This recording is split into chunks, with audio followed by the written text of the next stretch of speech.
Well, hello folks.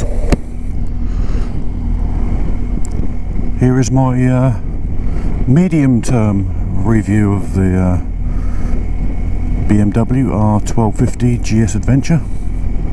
I'm about 1800 miles in.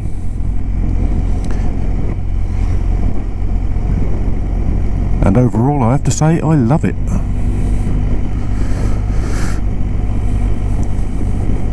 What is there not to like about it? Actually, there's a few things. Just tiny niggly bits. I'll show you some pics of the changes I've had to make in order to make the bike fit me, so to speak. I don't think there's probably a single adventure bike on the road that hasn't been changed or modified in some way.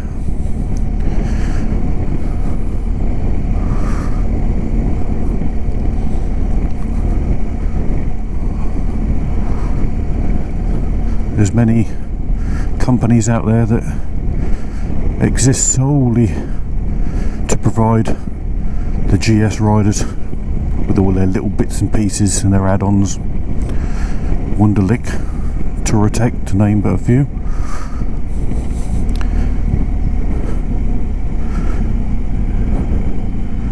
And of course I've had my fair share of them, but actually not from those two companies.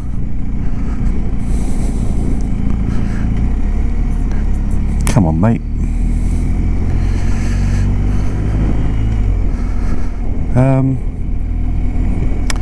The first change I had to make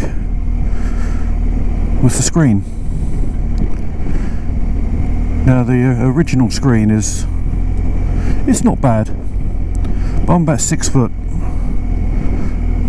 quite slim built, and I found that I was getting an awful lot of buffeting around the helmet and the upper arms and shoulders, especially on the motorways, and that was with the screen right up in its highest position. So I changed it after doing an awful lot of research. Changed it for a Z-Technic V-Stream, or our friends over the pond will call it a Z-Technic. And it's about 2 or 3 inches taller than the original, which is great. So I can still see in its lowest position. I'm looking over the screen to about 5-6 yards in front, and I do just jack it up a little bit for the motorway trips, and I find it helps an awful lot. It's 10 times better actually than the original screen. It's not that much taller, but it's better shaped to get the air around you, and it's got kind of flared sides, so it's an awful lot better. Z-Technic V-Stream, I think the model number is a 2487. They do 3 different sizes, I think. One that's pretty much the same size as the stock screen, this one that's about 2 or 3 inches taller, and another one that's humongous.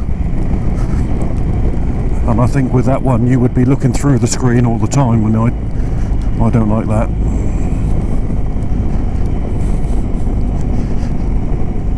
The second add-on is these handguard extensions. I think Jivvy do them for about 80 odd quid, I think I've seen them. But these ones are exactly the same. They're 26 quid from China off eBay. Exactly the same. I've got side wind deflectors that are larger than the stock items. I put some grip puppies on, and a fender extender. Again, that was a 9 quid job from China, exactly the same as some other people who sell them for about 40-50 quid.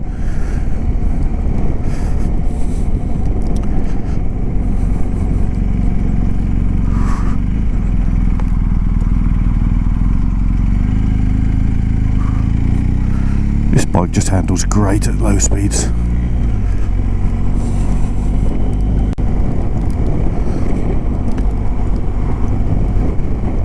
Yeah, so basically my biking history of well, I'm 55 now, and I started riding at 17, and I've pretty much ridden, well, I wouldn't say everything, but a huge range of bikes. In latter years I've become a huge BMW fan. I've had the RT, the K16,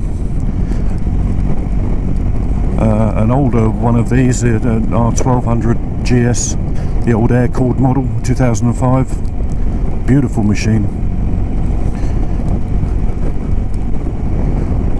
And I think this is just about the best. Pretty much got it nailed now, I think. It's not without its faults, as I've been mentioning in the previous changes I've had to make to adapt the bike to myself. That's mainly due to the wind protection issue, because being used to an RT and a K1600, I'm used to being cocooned in a little bubble of calm, but obviously the GSs aren't geared towards that sort of market, although they should be. Hello mate, nice. I think 95% of the people who ride these are tourers. They're not off-roaders. They should do a touring pack for these with a better screen and wind deflectors. There you go, BM. There's an idea for you. Get your dynamic pack and your comfort pack. How about a touring pack?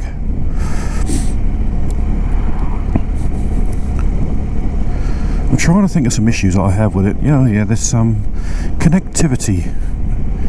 Used to have huge problems getting everything working together, connecting the phone to the dash, and the sat nav, and the Bluetooth headset, and it was just every time I was coming to the bike, I was having to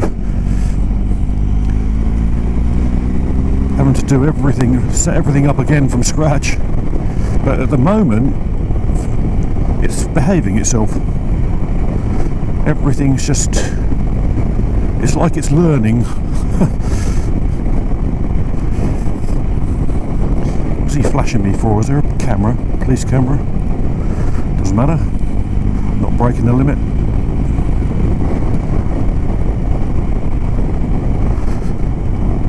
The other thing that really narks me is the flaming indicators. It seems to make its own mind up whether you're going to get 200 yards of indication or just 5 flashes. 5 flashes I feel for overtaking, but you don't have a say in whether you get 5 flashes or 200 yards, and 200 yards anyway isn't enough. If you want to signal off at the 300 yard marker, you know, surely you want about 400 yards. Personally, I'm not a big fan of self-cancelling indicators of any description. I'm perfectly capable of taking charge of that myself.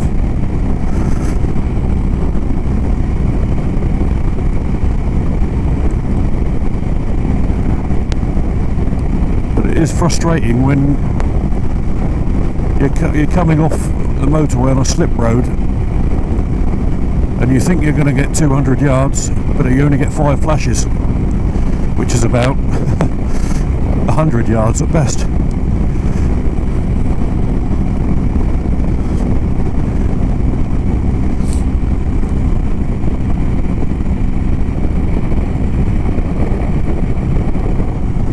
The other thing that I find quite annoying is that the suspension setting, I need to keep setting it to dynamic.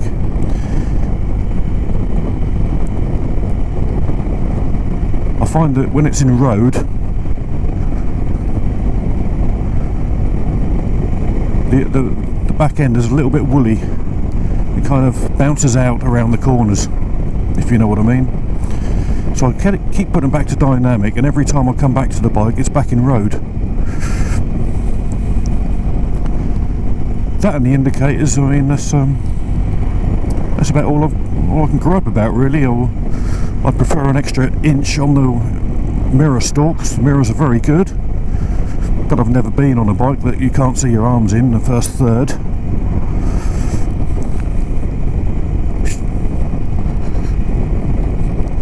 Yeah, the handguards, that's a real bargain. I mean, 26 quid from China, if you don't mind waiting a couple of weeks for them. I find that they really do work much better at keeping the wind off your hands, and you stay a lot warmer. So I hardly ever need the grips, the grip heaters on them. So that was a good investment. But I think I'm pretty much done with setting this bike up as I need it. So 100 odd, was it 114 quid for the screen? Can't remember how much the side deflectors were. About 40 quid, I think. 26 for the handguard extenders, 9 quid for the fender extender, 15 quid for the grip puppies, and we're there.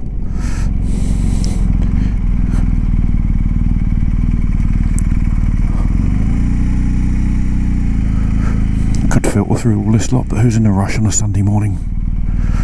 Not me. Lousy weather.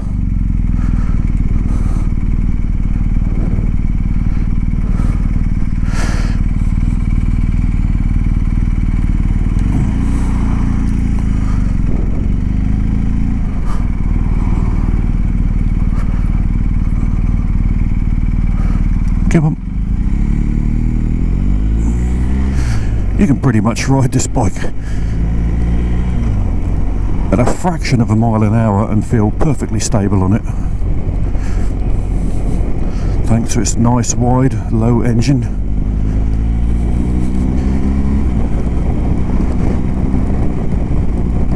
The quick shifter is pretty good, but I have to say I rarely use it. I rarely have a need for it unless you really want to turn the heat on and wind that throttle back, you know, and get the bike moving. It's slick as anything, but I never use a downshift, never.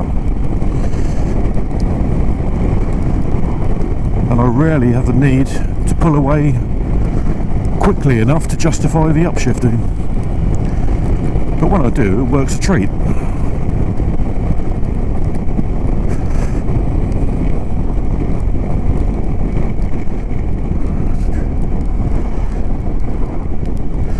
Any other beefs I've got? Probably not.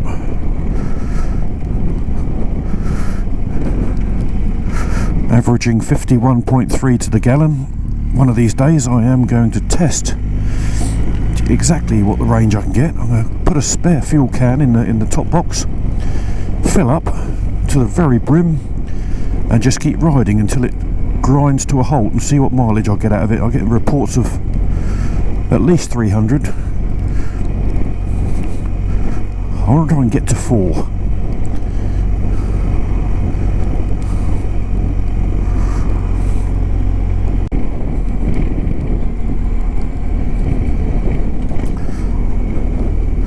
Damn this rain. My apologies for the poor video.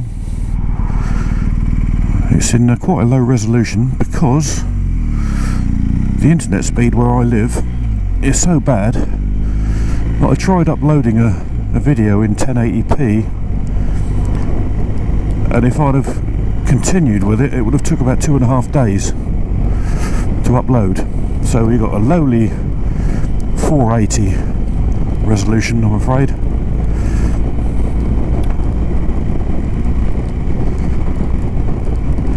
And I'm still trying to figure out a way of connecting this GoPro, or attaching this GoPro to my helmet. I've got a Shoei Neotech and it flips up at the front.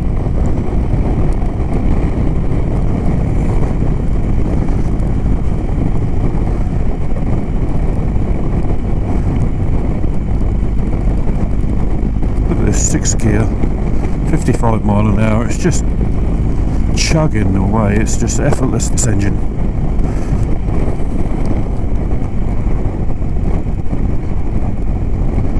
I'll do a video walk round when I get home, show you all the bits and pieces.